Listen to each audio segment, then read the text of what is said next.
More than 200 days of the Israel-Hamas war has transformed Gaza into an unrecognizable mass of debris and rubble. But Israel's war objectives of destroying Hamas and getting back hostages are still far from being fulfilled. Since Israel declared war on the Hamas on October 7th, in addition to the Hamas, Israeli forces are now battling the Iran-backed Hezbollah in Lebanon and Houthis in the Red Sea. Israel's defense minister, Yoav Gallant, claimed half of Lebanon's militant Hezbollah commanders in the south are eliminated or have left the country. Israel carried out around 14 airstrikes on Hezbollah targets after the militants fired dozens of rockets in retaliation for strikes that killed 2 civilians. A string of attacks and counter-attacks are continuing between the IDF and Hezbollah since October. Over 350 people are killed, including 260 Hezbollah members, while Israel has reportedly lost at least 12 soldiers and 9 civilians. There is an ongoing offensive action by the IDF forces throughout southern Lebanon and also in other areas in Lebanon.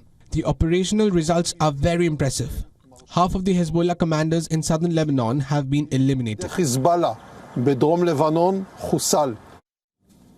In northern Gaza, Palestinians are fleeing their homes weeks after returning due to the Israeli bombardment. Israeli defense forces carried out strikes in Rafah as well as the central Nuseirat refugee camp early on Wednesday. At least 7 people were killed in the strikes.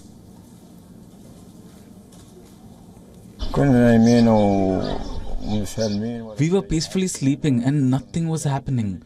Then we heard the sound of an explosion and we came running. We saw our neighbors. There were body parts everywhere. This paints a picture of the event that took place. Overnight shelling was reported in southwest Gaza and Khan Yunis city. Israel says it is planning different evacuation scenarios for the Rafah invasion, including the creation of tent cities that will be spared or spread across the enclave. Reports say the evacuation will last 2 to 3 weeks and carried out in coordination with the US and Arab countries, including the UAE and Egypt. This as Hamas has called for an escalation on all fronts. But 2 months later, Gaza is still in ruins. According to the Gazan media office, over 34,000 people have been killed since October and over 77,000 are wounded. Schools, hospitals, mosques, refugee camps all have come under Israeli bombardment. According to Hamas, 62% houses are damaged or even destroyed. As a result, 85% of the population is displaced. And after multiple rounds of displacement, over 1.2 million are now crammed into Rafah that Israel could invade in the coming days. With acute shortage of food, water and medicine gripping the Palestinian enclave, over 1 million people are facing catastrophic food shortages. While in Israel, the hostage crisis continues, people are now calling for Prime Minister Benjamin Netanyahu to resign. Relatives of the hostages are calling for more efforts to get them released. In Tel Aviv, protesting Israelis could be seen sitting on the ground with their hands bound and mouths sealed, indicating that despite 200 days, nothing has changed. My brother-in-law is back there in Gaza. And with 132 more people, it's too much. It needs to be end. We need to have our peace, and the families need to have peace, and this country need to have peace. Despite months of diplomacy and United States Secretary of State shuttling from capital to another in West Asia, a ceasefire does not seem in sight. Qatar, a key negotiator, is reassessing its role. Hamas wants a permanent ceasefire, a complete withdrawal of Israeli forces and displaced Gazans to return to their homes, while Israel wants Hamas destroyed and all hostages returned. At this point, all doors leading to common ground seem to be closed.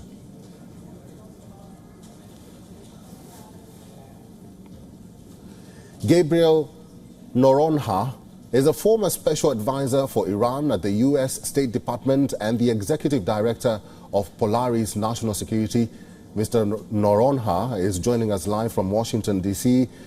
Welcome to the show, sir. 200 days of conflict, more than 34,000 deaths later and counting. If you could put yourself in the shoes of the Israeli Prime Minister, what would you do right now and at this moment? Well, thank you for having me. I think Prime Minister Netanyahu's mandate from his own supporters is quite clear. It's the full demilitarization of Gaza. That includes going into Rafah, but it also includes a long-term prospect of de-radicalizing the population in Gaza and rebuilding the area for them in a way that something like October 7th doesn't happen again. Both of these tasks are extremely difficult. I'm hearing that the invasion in Rafah is probably going to come next month, but it's an extraordinarily difficult logistical challenge, trying to provide places for everyone who's currently in Rafah to escape to, so there's not extraneous civilian deaths in the next invasion. Mr. Gabriel, Israel is now fighting a war on three fronts, Hamas on one side and Hezbollah, Iran, Houthis on the other.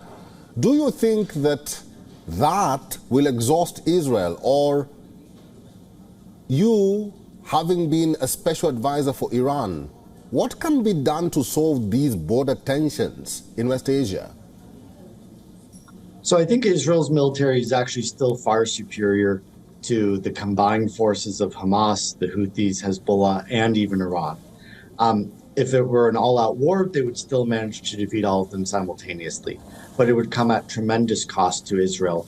And so what they are trying to do is finish the battle in Rafah and eliminate Hamas, and then they will have to deal with the threat from Hezbollah in the north. The Houthis are still so far away. They're separated by all of Saudi Arabia, and the Houthis haven't been successful in actually taking out any Israeli military capabilities. They're mostly focused on harassing shipping in the Red Sea.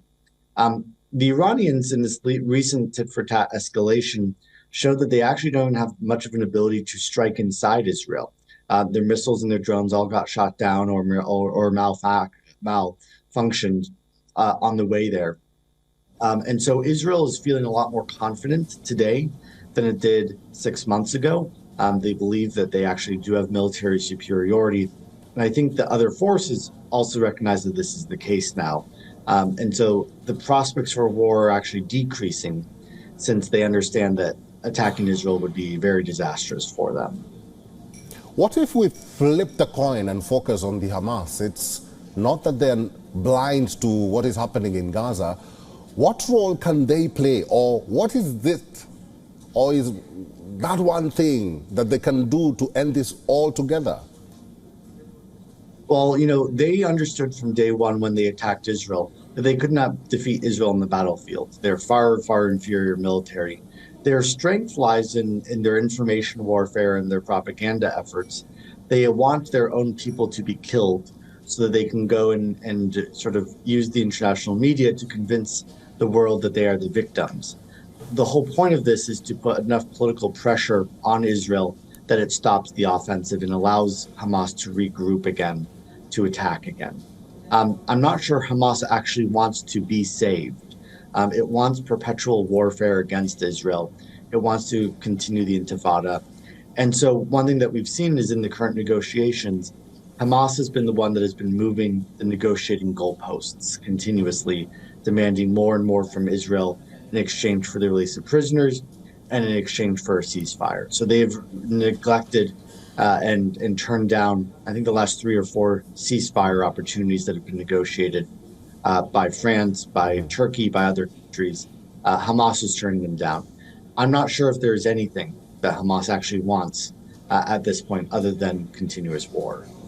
All right, I've been talking to Gabriel Noronha, who is a former special advisor for Iran at the U.S. State Department and the executive director of Polaris National Security. Gabriel, thank you very much for talking to WION World is One today.